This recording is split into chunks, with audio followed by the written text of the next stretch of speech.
نستغفره ونؤمن به ونتوكل عليه ونعوذ بالله من شرور أنفسنا ومن سيئات أعمالنا من يهده الله فلا مضل له ومن يضلل فلا هادي له وأشهد أن لا إله إلا الله وأشهد أن محمدا عبده ورسوله أما بعد فإن خير الحديث كتاب الله وخير الهدي هدي محمد صلى الله عليه وسلم وشر الأمور محدثاتها وكل محدثة بدعة وكل بدعة ضلالة وكل ضلالة النار. أعوذ بالله من السميع العليم من حمده ونفخه ونفسه. يا أيها الذين آمنوا توبوا إلى الله توبة نصوحا عسى ربكم أن يكفر عنكم سيئاتكم ويدخلكم جنات تجري من تحتها الأنهار يوم لا يخزي الله النبي والذين آمنوا معه نورهم يسعى بين أيديهم وبأيمانهم يقولون ربنا أتمم لنا نورنا واغفر لنا وارحمنا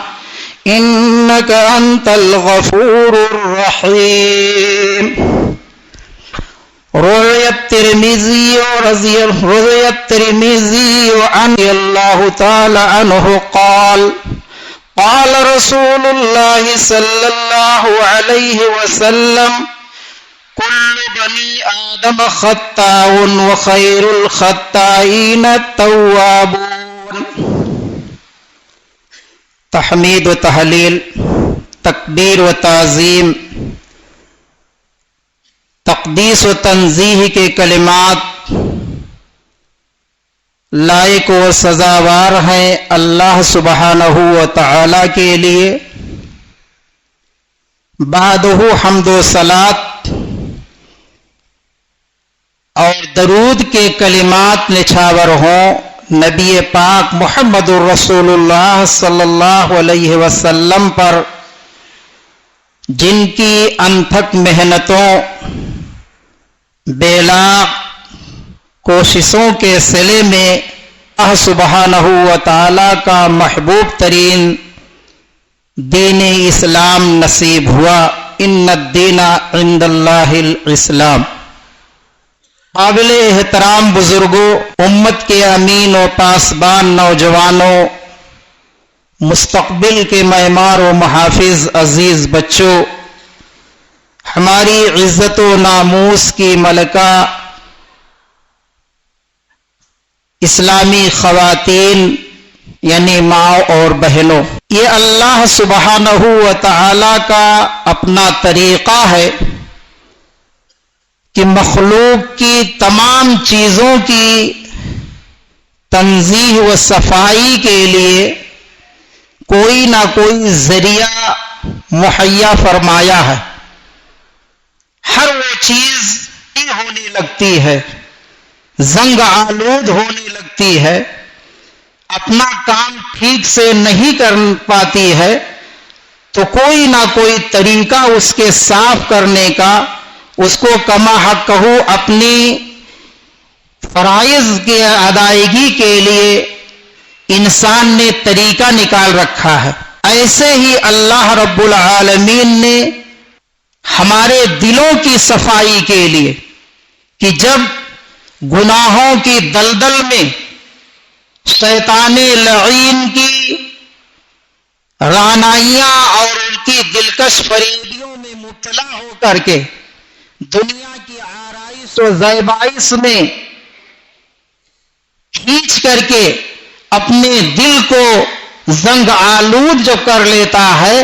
تو اللہ رب العالمین اپنی فضل و کرم سے ایک ایسی فطرت ایک ایسی حساس قوت ہمارے اندر رکھی ہے کہ اگر ہم اس کو جلا دیں، اس کو پروان چڑھائیں، اس کو کام میں لائیں تو ہمارے لیے بڑے ہی نفع کی چیز ہوتی ہے. اور یہ فطرت ہے کہ انسان جب غلطی کرتا ہے، خطائیں کرتا ہے، تو اس کے بعد اس کا دل اس کے اوپر نادم ہوتا ہے، اسے افسوس ہوتا ہے. اسی ندامت کو، اسی فکرے کو، اسی سوچ کو اگر آپ جلا دیں، مضبوطی اس کو ادا کریں، اس کو اور ہوا دیں، تو یہ آپ کے لیے خیر و برکت اور بھلائی کا سبب بنتی ہے. اسی مرکزی نقطے کو شریعت نے رجوع اللہ، انابت اللہ، توبہ اور استغفار سے تعبیر کہ انسان کو جب اپنی غلطی کا احساس ہو کہ میں نے واقعتاً غلط کیا، تو وہ اللہ کی طرف رجوع کرے، اس کیے ہوئے کام کے اوپر ندامت کا اظہار کرے، اللہ سے اقرار کرے اور آئندہ اس کی طرف نہ پلٹنے کا وعدہ کرے. اسی مرکزی نقطے کی طرف اللہ رب العالمین نے فرمایا یا ایھا الذین آمنوا توبوا الی اللہ، اے ایمان والو تم اللہ کی بارگاہ میں توبہ کیا کرو. اللہ رب العالمین توبۃ نصوحا کہا، خالص توبہ، توبۃ نصوحا خالص توبہ. اس کے بعد فرمایا کہ اس کا بدلہ کیا ہوگا، عسیٰ ربکم ان یکفر عنکم سیئاتکم. ایسا اگر تم طریقہ اپنا لوگے تو یہ ہوگا کہ ممکن ہے اللہ رب العالمین ایسے رویہ اپنانے سے، تمہارے ندامت کے اظہار کرنے سے، آئندہ اس کی طرف نہ رخ کرنے سے، تمہاری وہ کی ہوئی خطائیں، تمہاری وہ کی ہوئی غلطیاں اللہ رب العالمین معاف فرما دے گا. اور معاف ہی نہیں فرمائے گا بلکہ قیامت کے دن تم کو ایک ایسی ہدایت دے گا، ایک ایسا نور دے گا، یسعی نورہم بین ایدیہم، ان کے سامنے ان کے ایک نور چلے گا جو کہے گا کہ ربنا اغفر، اے ہمارے رب، یسعی نورہم بین ایدیہم و ایمانہم، ان کے آگے پیچھے نور چلے گا اور اللہ سے مغفرت کی دعائیں کرے گا. یعنی ایک لمبا پروسیس ہے. اور مختلف آیتیں اس مرکزی خیالات پر. ایک دوسرے موقع پر اب اللہ رب العالمین نے فرمایا هو الذی یقبل التوبۃ عن عبادہ ویعفو عن السیئات ویعفو، کہ وہی ذات ہے جو تمہارے توبہ کو قبول فرماتا ہے اور توبہ کو قبول کرنے کے ساتھ ساتھ تمہاری خطاؤں کو بھی درگزر کرتا ہے. وَيَعْلَمُ مَا تَفْعَلُونَ، اور وہ جانتا ہے جو کچھ بھی تم کرتے ہو. وَأَنِيبُوا إِلَىٰ رَبِّكُمْ، دوسرے موقع پر فرمایا کہ تم اپنے رب کی طرف رجوع کرو. غلطیاں سرزد ہو جائیں، گناہ ہو جائیں، انسان ہو، کل بنی آدم خطاء خیر الخطائین التوابون. اللہ کے نبی کی محبوب حدیث ہے کہ ہر انسان خطا کار ہے، کوئی ایسا انسان نہیں. الانسان مرکب من الخطأ والنسیان، عربی کا مقولہ ہے کہ غلطی کرنے کا، بھولنے کا یہ سواری ہے. انسان کی اولاد ہیں، اگر ہم غلطی نہ کریں تو ہم فرشتوں کی مخلوق میں سے شمار ہو جائیں گے. اللہ نے 3 مخلوق بنائی ہے خاص طور سے. ایک کی ہے جن سے غلطیاں سرزد ہو ہی نہیں سکتی ہیں، ان کو اس لائق ہی نہیں بنایا کہ وہ گناہ کا کام کریں. اور ایک جو ہے جن و انس کی ہے جو غلطیاں کرنے پر مصر ہیں، بار بار غلطیاں کرتی ہیں، ان کو اس میں لذت ملتی ہے. وہ ان کا ایک چیلنج ہے کہ ہم گناہ پہ گناہ کرتے جائیں گے. ان کے اندر یہ احساس اور یہ شعور اللہ نے نہیں رکھا ہے توبہ اور استغفار کا. اور تیسری ہماری ایک اور اپنی مخلوق ہے میرے بھائیوں، جس کے اندر اللہ رب العالمین نے وہ شعور رکھا ہے کہ غلطیوں کرنے کے بعد وہ ندامت کا اظہار کرتی ہیں اور اللہ رب العالمین کے بارگاہ میں رجوع کرتے ہیں، توبہ کرتے ہیں.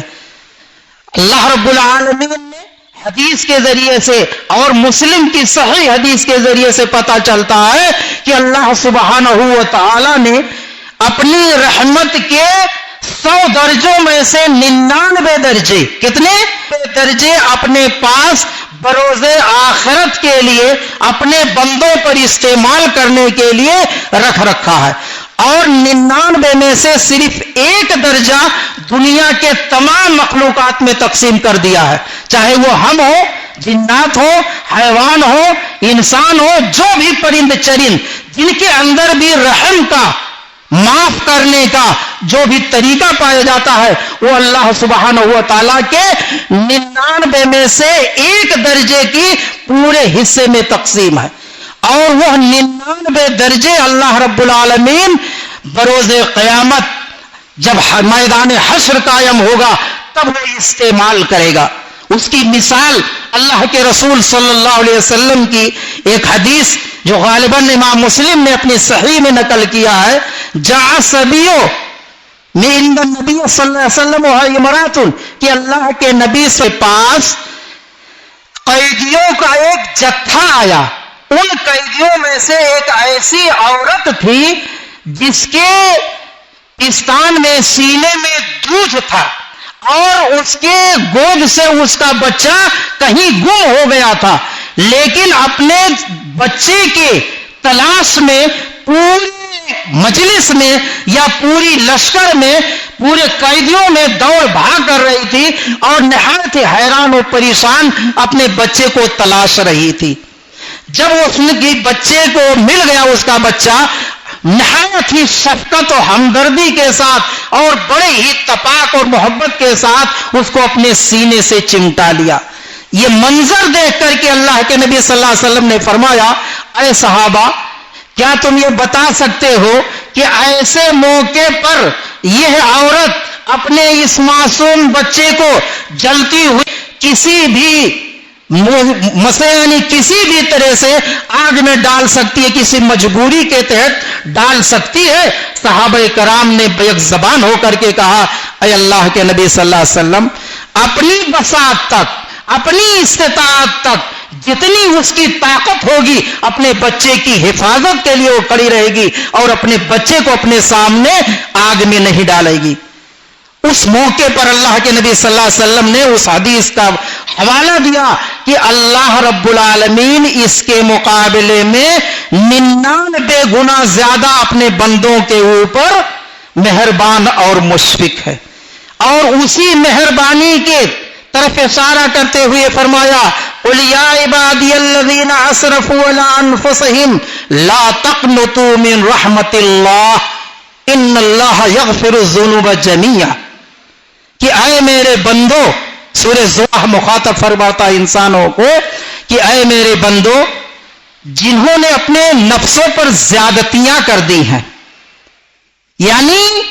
ایک انسان کا جو حق تھا کہ وہ زیادہ تر وہ نیکیاں کرے، بھلائیاں کرے، اپنی زندگی میں حسن عمل کا مظاہرہ کرے، لیکن وہ شیطان لعین کے گرفت میں، دنیا کی ہوس میں، یا اور دوسرے چمک چوند زندگی کو پانے کے لیے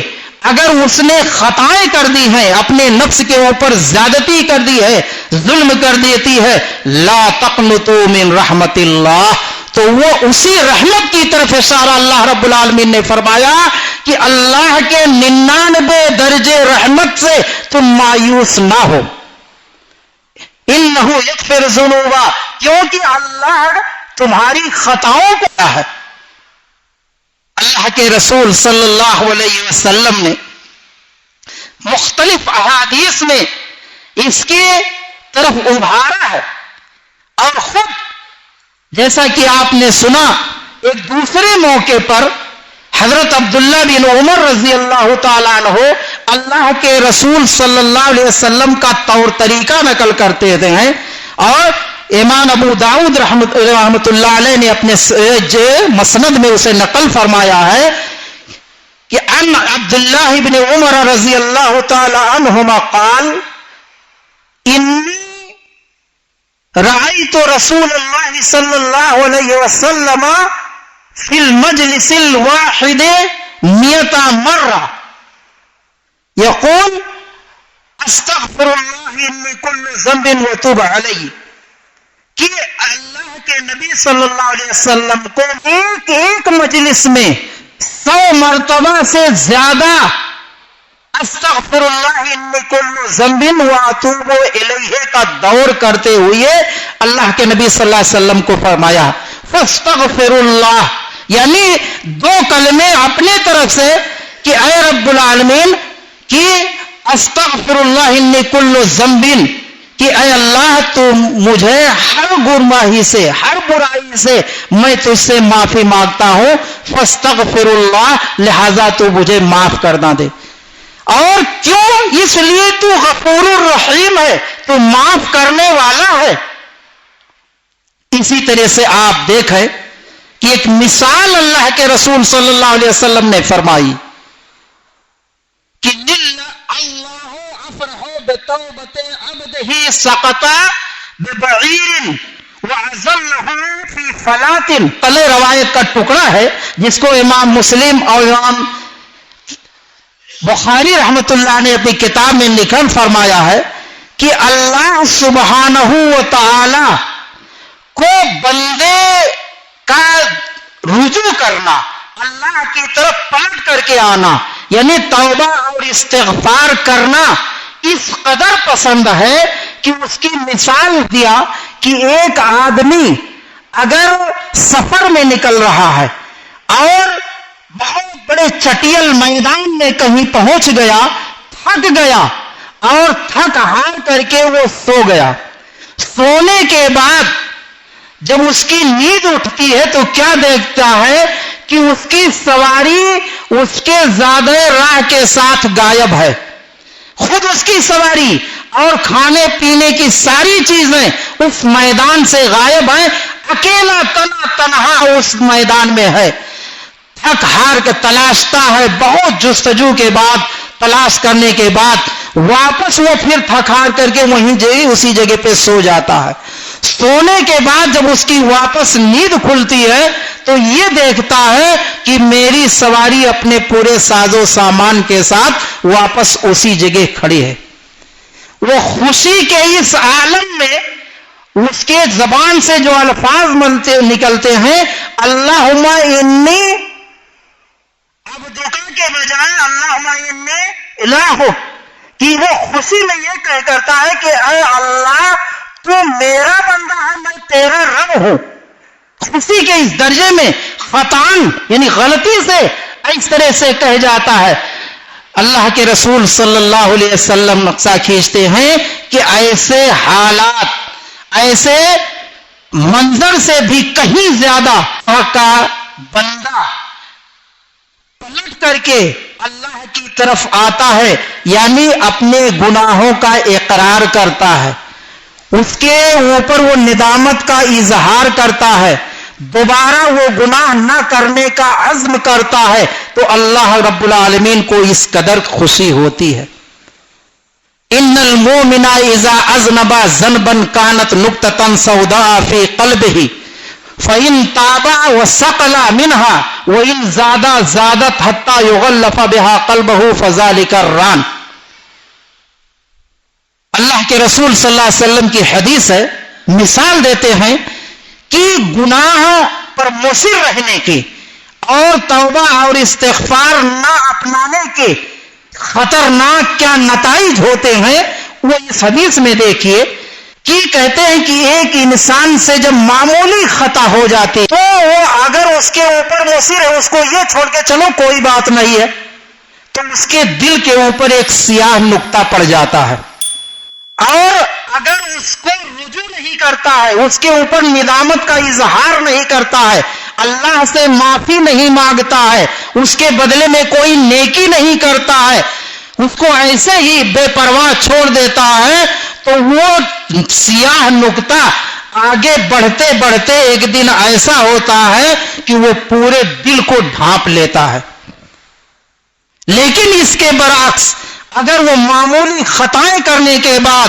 اللہ کی طرف رجوع کرتا ہے، توبہ کرتا ہے، گڑ گڑاتا ہے، فَإِنَّ سَقَلَا وَزَادَ، حدیث کے الفاظ آتے ہیں کہ سقلا یعنی صاف ہو جاتا ہے، جیسے جس کو عربی میں دھار رکھنا بولتے ہیں کہ تلوار کے اوپر یا کسی اس کے اوپر دھار رکھا جاتا ہے، اس کو عربی میں ثقل کہتے ہیں، تو ایسے ہی اس کے دل سے وہ صاف ہو جاتا ہے.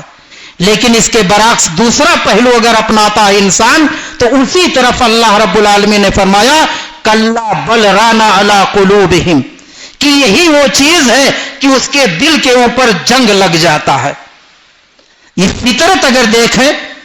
عبداللہ بن عمر بن عاص رضی اللہ تعالیٰ عنہ راوی حدیث ہے، وہ اپنا واقعہ بیان فرماتے ہیں لما جعل اللہ الاسلام فی قلبی اتیت النبی صلی اللہ علیہ وسلم فقلت ابسط یمینک لباعیک فبسط النبی یدہ فقبضت یدی فقلت ما لک یا عمر قال اردت ان اشترط قال تشترط بماذا. ایک لمبی حدیث کا ٹکڑا ہے کہ اللہ کے ایک محبوب ساتھی جنہیں ابھی اسلام کی توفیق نہیں ہوئی بن عاص رضی اللہ تعالیٰ عنہ کہ دل کی وہ کیفیت جو رہتی دنیا تک کے لیے مسلمانوں کے لیے فائدے کی چیز بنی، وہ کہتے ہیں جب اسلام میرے دل میں بیٹھا،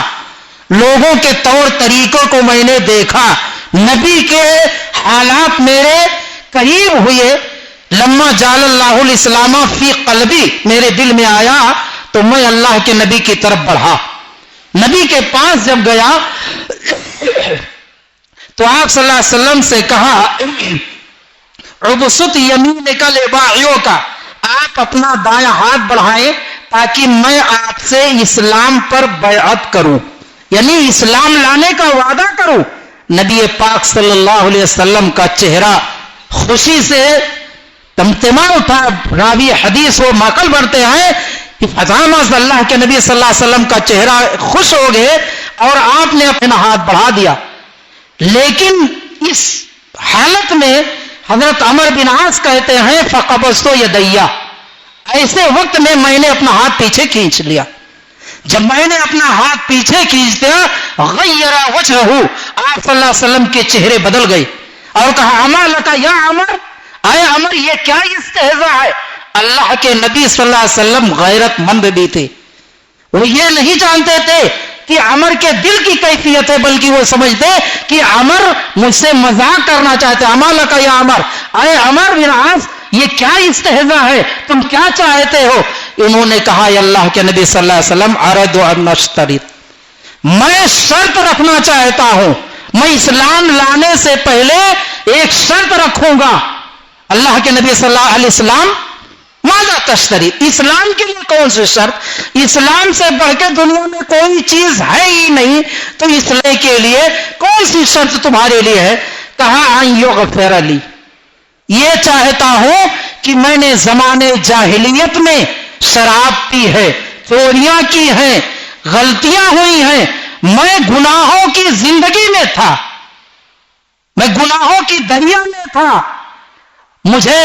اس کے اوپر مواخذہ میرا نہ کیا جائے. یہ جملہ اللہ کے نبی صلی اللہ علیہ وسلم سے فرمایا کہ میں اس شرط پر اسلام لانا چاہتا ہوں کہ مجھے معاف کر دیا جائے، میرے گناہوں کو بخش دیا جائے. اللہ کے نبی صلی اللہ علیہ وسلم کی بلاغت دیکھیے، آپ نے اسلام لانے والے کے لیے بشارت دی. کہا اما کہ تمہیں نہیں معلوم ان الاسلام یہدم ما کان قبلہ وَإِنَّ الْهِجْرَةَ تَهْدِمُ مَا كَانَ قَبْلَهُ، کہ اسلام ایسے ہی ہے جیسے اپنے سے پیشتر ساری خطاؤں کھل دیتا ہے، صاف کر دیتا ہے. کتنے بھی عیاش تھے، کتنی بھی بدماش تھے، کتنی بھی آپ کی برائیاں تھیں، اگر آپ حلقہ اسلام میں آ رہے ہیں تو اللہ رب العالمین سب سے بڑا توبہ یہی ہے، سب سے بڑی رجوع اور انابت اللہ یہی ہے کہ آپ حلقہ بگوش اسلام ہو رہے ہیں. سوال یہ پیدا ہوتا ہے کہ اسلام لانے والے کے لیے اتنا بڑا انعام، حج کرنے والے کے لیے اتنا بڑا انعام کہ ان الحج یہدم ما کان قبلہ، کہ حج بھی اپنے سے پہلے کے گناہ کو معاف کر دیتا ہے. تو جسے حج کی توفیق نہیں، جسے ہجرت کی توفیق نہیں، جسے اسلام وراثت میں فطرت میں پیدائش میں ملی ہے، تو اس کے گناہوں کا کام، تو اس کے لیے یہی ہے کہ میرے بھائیوں الصلاۃ الخمس، 5 نمازیں ایک نماز دوسرے کا ہوتی ہے، ایک جمعہ دوسرے جمعے کا کفارہ ہوتی ہے، اور ان سب سے بڑھ کر کے عام حالات میں 24 گھنٹے میں ایک مجلس میں 100 مرتبہ اللہ سے مغفرت طلب کریں، استغفار کریں، اس سے بڑھ کر کے نعمت اور کیا ہو سکتی ہے میرے بھائیوں۔ امام مسلم رحمت اللہ علیہ نے اپنی جامع میں ایک حدیث توبہ کے تعلق سے نقل فرمائی ہے، عن ابی ذر رضی اللہ تعالی عنہ قال عن النبی صلی اللہ علیہ وسلم فیما یرویہ عن ربہ یا عبادی انی حرمت الظلم وجعلتہ بینکم محرما فلا تظالموا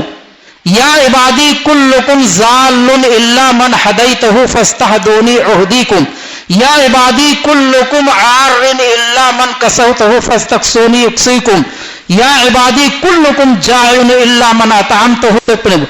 یا عبادی کل انکم تخطئون باللیل والنہار وانا اغفر الذنوب جمیعکم یا عبادی لن تبلغوا نفعی فتضرونی ولن تبلغوا ضری فتضرونی یا عبادی لو ان اولکم وآخرکم وینسکم وجنکم کانوا علی قلب اتقى رجل قلب رجل ما زاد فی ملکی شیئا یا عبادی لو ان اولکم وآخرکم وینسکم وجنکم قاموا فی صعید واحد فاسألونی فاتیت کل انسان مسألته ما نقص من ذلك مما عندي الا كما ينقص المخيط اذا ادخل البحر او كما قال۔ ایک لمبی حدیث ہے جس میں یہ حدیث قدسی ہے، جس میں اللہ رب العالمین سے اللہ کے نبی روایت فرماتے ہیں کہ اللہ نے کو مخاطب کر کے فرمایا کہ اے میرے بندو، میں نے ظلم اپنے اوپر جس طرح سے حرام کر دیا ہے تمہارے اوپر بھی حرام کر رہا ہوں، فلا تظالموا، لہذا تم آپس میں ایک دوسرے کے اوپر ظلم نہ کیا کرو۔ آگے حدیث میں فرمایا کہ اے میرے بندو، سب گمراہ تھے، ہدایت دینا میرا کام ہے، سب بھوکے تھے، کپڑے کھلانا کھلانا میرا کام ہے، سب جو ہے ننگے تھے، کپڑا پہنانا میرا کام ہے، اور فرمایا کہ تم سب خطاؤں پر خطائیں کرتے ہو، لیکن انا اغفر الذنوب، میں ہی وہ اکیلی ذات ہوں، میرا ہی وہ ہے، میں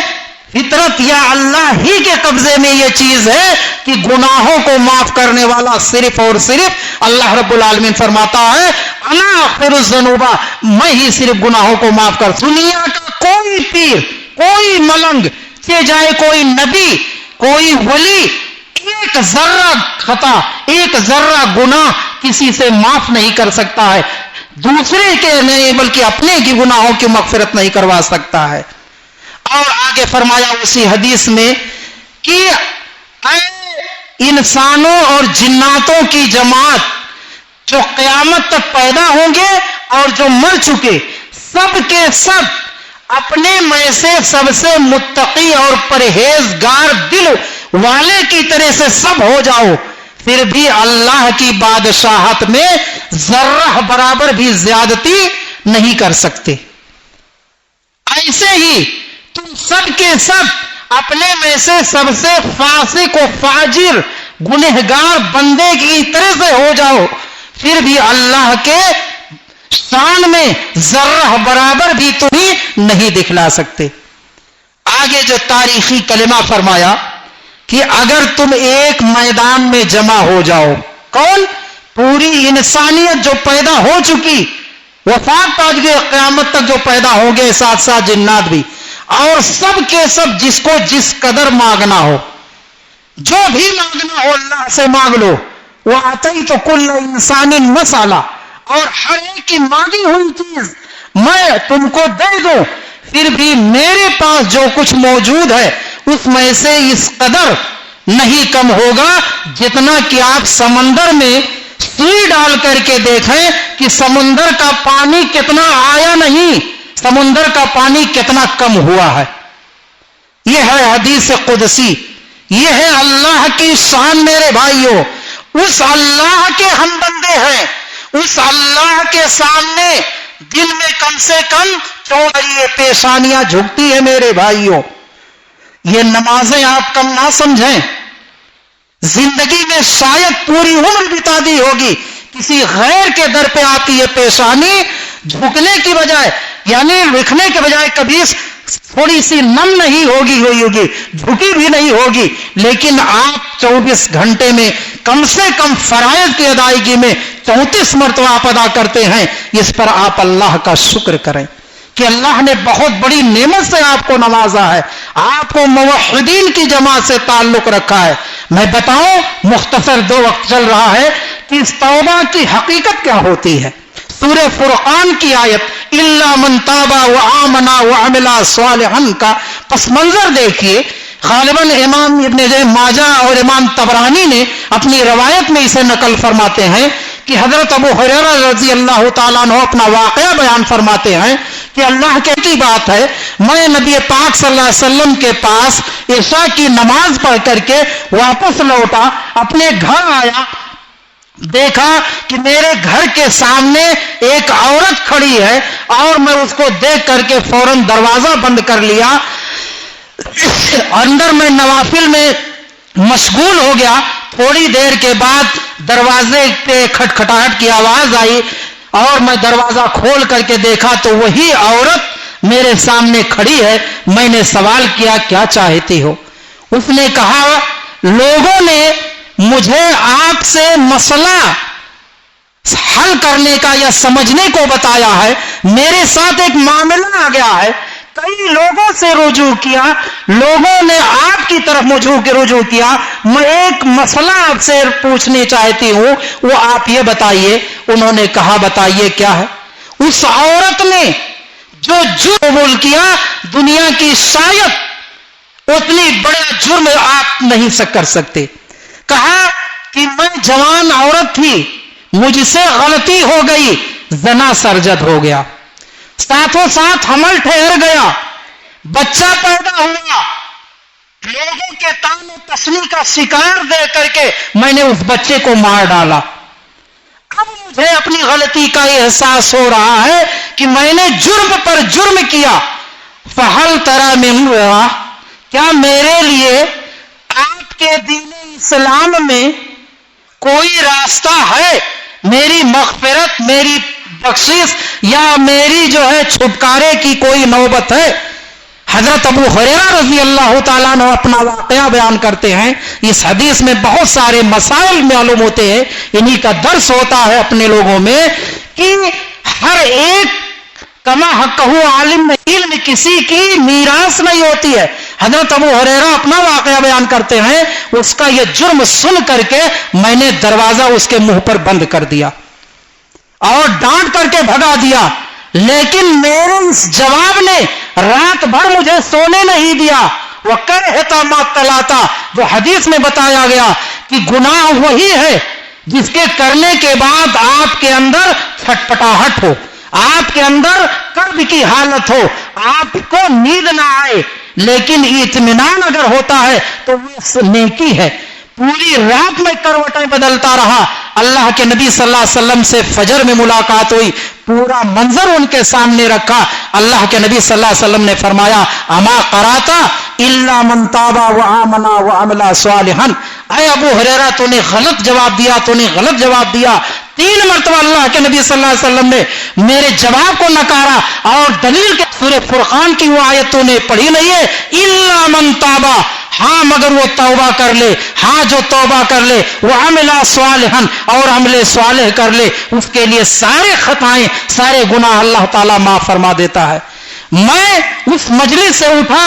پورا دن تلاشتا رہا, یہاں تک کہ اسی ٹائم عشاء کی ہوئی وقت اسی مارکیٹ میں اسی کے پاس جب وہ عورت مجھے دیکھی, میں فوراً اس کے پاس گیا اور کہا, بہن مجھے معاف کر دیجئے, میں نے آپ کو مایوس بھرا جواب دیا تھا, لیکن میرے سرکار, میرے نبی, میرے رہبر اور میرے قدوہ اور میرے نبی نے جو مجھے جواب دیا وہ یہ جواب ہے. اللہ کے اسے حضرت ابو ہریرہ بیان فرماتے ہیں, میرا یہ جواب سننا تھا کہ اس کی آنکھیں ڈبڈبا گئیں, اور کہا, دونوں ہاتھ اٹھائی آسمان کے اوپر, اللہ سے دعا کی اور کہا کہ آپ گواہ ہو رہی ہے کہ میرے پاس جو میری لونڈی ہے گھر کی کھاتی پیتی تھی, کوئی راہ چلتی نہیں بچی تھی, میرے پاس جو میری خادمہ لونڈی ہے میں اس کو اس کے بچے کے ساتھ آپ کی شہادت کے ساتھ میں اس کو آزاد کرتی ہوں. یہاں یہ بھی معلوم ہوتا ہے کہ خوشی کے موقع پر آدمی کو صدقہ و خیرات بھی کرنا چاہیے. تو یہ ہیں حالات میرے بھائیوں, یہ ہے ہماری تاریخ جو اللہ رب العالمین نے, نبی پاک صلی اللہ علیہ وسلم نے, اسلاف نے اپنی محنتوں سے یکجا کیا ہے, اور ہمارے سامنے احادیث کے ذخائر, قرآن کی تفاسیر من و عن موجود ہیں. یہ ہماری خوش نصیبی ہے کہ ہمارے درمیان قال اللہ قال الرسول کی صدائیں بلند ہوتی ہیں, سچی باتیں آپ تک پہنچتی ہیں. انہی چند باتوں کے ساتھ میں اپنی باتیں سمیٹتے ہوئے اللہ سے دعا کرتا ہوں کہ رب العالمین ہم سب کو توحید پر قائم رکھ, ہمیں اپنے گناہوں کی توبہ کرنے, اس سے مغفرت چاہنے اور اس سے باز رہنے کی توفیق عطا فرمائے. اقول قولی ھذا وصلی اللہ علیہ وسلم واستغفر اللہ. بارک اللہ لنا فی القرآن العظیم ونفعنی وإیاکم بالآیات والذکر الحکیم انہ تعالی جواد کریم ملک رؤوف رحیم.